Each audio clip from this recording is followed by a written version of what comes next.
सुधा और राजीव, जिनकी कुछ महीने पहले शादी हुई और सुधा अपने पति और सास के साथ शादी के बाद पंजाब से बेंगलोर चली गई, जहाँ का रहन सहन बहुत अलग था। शुरू में सब कुछ ठीक था। फिर एक दिन राजीव कहता है, लोग हमेशा कहते हैं कि पुरुष बेहतर खाना बनाते हैं क्योंकि हम इसे शौक से करते हैं, तुम तो बस जिम्मेदारी निभा रही हो।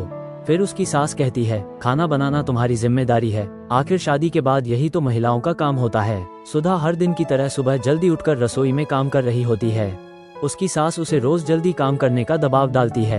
पति बाहर बैठकर कुछ नई डिश बनाने की योजना बना रहा होता है।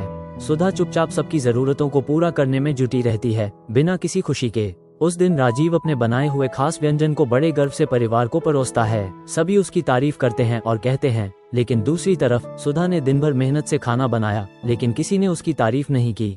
इस पर सुधा राजीव से कहती है, तुम्हारे लिए खाना बनाना एक मजा है, पर मेरे लिए ये हर दिन का बोझ बन गया है। तुम्हारे परिवार को लगता है कि यह सिर्फ मेरा काम है और मुझे इसमें कोई खुशी नहीं मिलती। राजीव हैरान होकर सुधा से कहता है, पर ये तो तुम्हारी जिम्मेदारी है ना। उस दिन के बाद सुधा बस हर दिन यही सोचती रहती है कि शादी के बाद से खाना बनाना मेरी ड्यूटी बन गई है। हर दिन इस बोझ को महसूस करती हूँ, लेकिन कोई मेरी मेहनत की कदर नहीं करता। ऐसी सोच के साथ सुधा का किसी काम में मन नहीं लगता और वो काफी उदास रहने लगती है।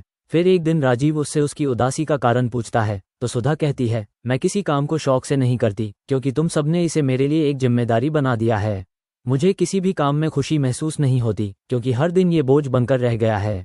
राजीव ये सुन हैरान हो जाता है और फिर कहता है, शायद हमने कभी सोचा ही नहीं कि तुम्हारे ऊपर कितना दबाव है। राजीव अपनी गलती समझता है और कहता है, ये सच है कि जब तक कोई काम अपनी मर्जी से ना किया जाए उसमें मजा नहीं आता।